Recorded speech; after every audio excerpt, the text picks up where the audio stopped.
എൻ്റെ പേര് നസീം ഖാൻ എന്നാണ്. ഞാൻ നാട് കൊല്ലത്താണ്, കൊല്ലം കരുനാഗപ്പള്ളിയിലാണ്.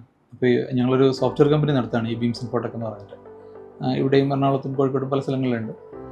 അപ്പോൾ ഞങ്ങൾക്ക് ഇവിടെ എറണാകുളത്തൊരു സ്പേസ് ഞങ്ങളുടെ ക്ലയൻസിൻ്റെ മീറ്റിംഗ്സ് ആയിട്ടും അതോടെ തന്നെ മറ്റ് പല കാര്യങ്ങൾക്ക് വേണ്ടിയിട്ടൊരു സ്പേസ് ഞങ്ങളുടെ ഇറക്കാലത്തെ ഒരു ഡ്രീമായിരുന്നു. കുറേ സ്ഥലങ്ങൾ അന്വേഷിച്ചു. അങ്ങനെയാണ് അവസാനം ഈ നന്മ വൺ കൊച്ചിൻ എന്ന് പറഞ്ഞിട്ട് ഈസ്റ്റേണിൻ്റെ ഒരു പ്രോപ്പർട്ടിയാണ്. ഇവിടെ വൈറ്റില അടുത്ത് സിൽവർ സാൻഡ് ഐലൻഡ് എന്ന് പറഞ്ഞിട്ട് പ്രൈവറ്റ് ഐലൻഡാണ്. ഞാൻ റസീന. നമ്മൾ ഈ വീട് ഡിസൈൻ ചെയ്യുന്ന സമയത്ത് ഞങ്ങളുടെ ഏറ്റവും വലിയ ആവശ്യം ഏറ്റവും കൂടുതൽ സ്പേസ് സേവ് ചെയ്യുന്ന ഒരു ഇടമായിരിക്കണം. അതോടൊപ്പം വളരെ എലഗൻ്റ് ആയിട്ടുള്ള എന്നാൽ സിമ്പിൾ ആയിട്ടുള്ള ഒരു ഡിസൈൻ ആയിരിക്കണം എന്നുള്ളതായിരുന്നു. അതോടൊപ്പം ഞങ്ങൾക്ക് നിലാവ് എന്നൊരു പേര് ഞങ്ങൾ വീടിന് വേണ്ടിയിട്ട് ആലോചിച്ചിരുന്നു. അപ്പോൾ നിലാവ് എന്ന പേരിനോട് ചേരുന്ന ഒരു തീമിലായിരിക്കണം വരേണ്ടത് എന്നും ആഗ്രഹിച്ചു. അങ്ങനെ ഒരു ബ്ലൂ ഗോൾഡൻ തീമിലാണ് നമ്മൾ ഈ ഡിസൈൻ ആവശ്യപ്പെട്ടത്. ഹലോ, ഹായ്, ഞാൻ ആര്യ ദേവി, ഫെസ ഇൻറ്റീരിയേഴ്സിലെ ഡിസൈൻ ഹെഡാണ്. നമ്മൾ റീസെൻ്റായിട്ട് കംപ്ലീറ്റ് ചെയ്ത പ്രൊജക്റ്റാണ് നിലാവ്. നന്മ വൺ കൊച്ചി വൈറ്റ്ലയിൽ പ്രോപ്പർട്ടിയിലുള്ള പ്രൊജക്റ്റാണത്. മിസ്റ്റർ നസീം ഖാനും വൈഫും നമ്മളെ അപ്രോച്ച് ചെയ്യുമ്പോൾ അവരുടെ മെയിൻ കൺസെപ്റ്റ് എന്ന് പറയുന്നത് സ്പേസ് എങ്ങനെ മാക്സിമം യൂട്ടിലൈസ് ചെയ്യാം എന്നുള്ളതായിരുന്നു. അതിനോട് കൂടെ അവർ ഒരു പ്രത്യേകം എടുത്തു പറഞ്ഞ ഒന്നാണ് അവരുടെ വീടിൻ്റെ പേര് അവർ നിലാവ് എന്നാണ് വെക്കാൻ പോകുന്നത്. കുറച്ച് അട്രാക്റ്റീവ് ആയിട്ടുള്ള, കുറച്ച് ക്യാച്ചി ആയിട്ടുള്ള നെയിം ആയിരുന്നു അത്. അപ്പോൾ ആ പേര് കേട്ടപ്പോൾ നമുക്ക് ആദ്യം മനസ്സിലേക്ക് വന്നത് ആ ഒരു കളർ കോമ്പിനേഷൻ അല്ലെങ്കിൽ ആ ഒരു കളർ സജഷൻസ് ആയിരുന്നു.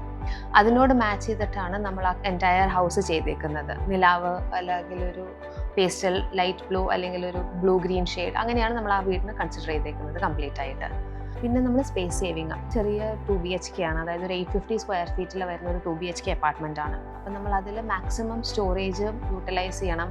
പിന്നെ കിഡ്സ് ഉള്ളതുകൊണ്ട് അവർക്ക് ഓപ്പൺ ആയിട്ട് ഇരിക്കണം, അവർക്ക് കളിച്ച് നടക്കാനുള്ള സ്പേസ് വേണം. ആൾക്കാർ കുറച്ച് കൺജസ്റ്റഡ് ആയിട്ട് ഇരിക്കരുത്, ഒരു ഹോംലി ഫീൽ അവർക്ക് കിട്ടണം എന്നുള്ളതായിരുന്നു അവരുടെ ഒരു റിക്വയർമെൻറ്റ്. അപ്പോൾ നമ്മൾ അതിനനുസരിച്ചാണ് നമ്മളിപ്പം ബെഡ്റൂംസ് കൺസിഡർ ചെയ്യുകയാണെങ്കിൽ ബെഡ്റൂംസിൽ സ്പെഷ്യലി കിഡ്സ് ബെഡ്റൂമിൽ നമ്മൾ ബങ്ക് ബെഡ് കൺസിഡർ ചെയ്തിട്ട് 2 സ്റ്റഡി ടേബിള്, ഒരു ഫോൾഡിങ് ടേബിള്, പിന്നെ അതിനോട് ചേർത്ത് ഇത്രയും സ്പേസ് എടുത്ത് കഴിഞ്ഞിട്ടും നമുക്ക് അവിടെ എക്സ്ട്രാ സ്റ്റോറേജ് വന്നിട്ടുണ്ട്. വാർഡ്രോബ് സ്പേസ് എടുത്തിട്ടുണ്ട്, ലോഫ്റ്റ് സ്പേസ് എടുത്തിട്ടുണ്ട്, bunk bed with storage consider ചെയ്തിട്ടുണ്ട്. അതെ, ഒരു 10x10 ഒരു റൂം ആണെങ്കിൽ പോലും അതിൽ ആ ബങ്ക് ബെഡ് കഴിഞ്ഞിട്ട് 2 സൈഡിലും സ്റ്റോറേജ്, ഒരു സൈഡിൽ വാർഡ്രോബും ഒരു സൈഡിൽ സ്റ്റഡി ഏരിയയും കഴിഞ്ഞിട്ട് നമുക്ക് നല്ലൊരു സ്പേസ് നമുക്ക് അവിടെ കിട്ടും. വേണമെങ്കിൽ പുതിയൊരു ബെഡിയോ അല്ലെങ്കിൽ നമസ്കരിക്കാനോ ഒക്കെ ആ സ്ഥലം കിട്ടും എന്നുള്ളത്. വേറെ ആരെങ്കിലും ഒക്കെ വരുന്ന സമയത്ത് എല്ലാവരും അക്കോമഡേറ്റ് ചെയ്യാൻ കഴിയുന്ന തരത്തിലായിരുന്നു ആ ഒരു ഡിസൈൻ എന്നുള്ളതിൽ പ്രത്യേകം അഭിനന്ദിക്കുക.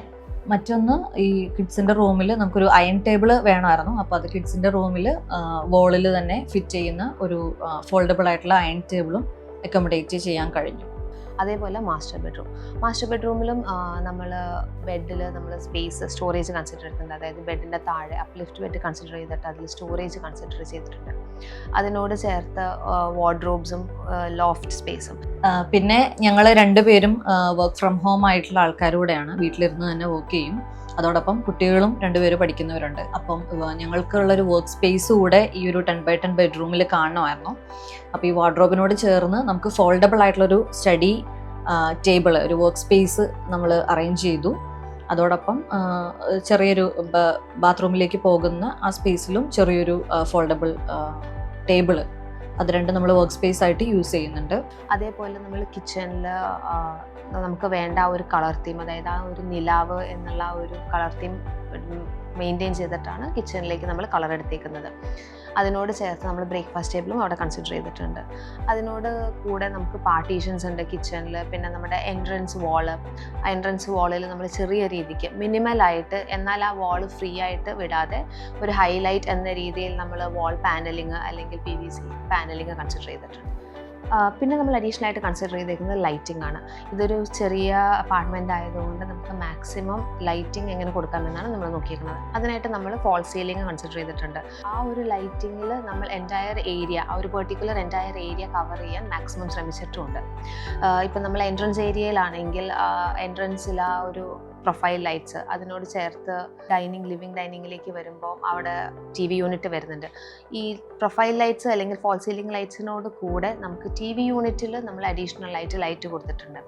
പിന്നെ നമ്മൾ ബെഡ്റൂംസിൽ നോക്കുമ്പോൾ മെയിനായിട്ട് വാൾ ലൈറ്റ്സ് ഇല്ലെങ്കിൽ തന്നെയും ഫോൾ സീലിങ്ങിൻ്റെ ലൈറ്റിൽ നമുക്ക് ആ ഒരു മൈൽഡ് ലൈറ്റ് അല്ലെങ്കിൽ ഒരു മൂഡ് ലൈറ്റ് നമുക്ക് ആ റൂമിലും കിട്ടും. ഞങ്ങൾ ഇങ്ങനെ ഒരു പ്രോപ്പർട്ടി അല്ലെങ്കിൽ ഇങ്ങനെ ഇത് ചെയ്യാൻ പറ്റുന്ന ഒരു ബെറ്റർ ടീമിനെ അന്വേഷിച്ചിട്ട് ഈ ഫെസ്റ്റയിലേക്ക് ഓൺലൈൻ വഴി എന്തോ കിട്ടിയെന്ന് തോന്നുന്നു. അങ്ങനെ ചെന്ന് കഴിഞ്ഞപ്പോൾ ഇവർ വളരെ ഭംഗിയായിട്ടാണ് അത് പ്രസന്റ് ചെയ്തത്.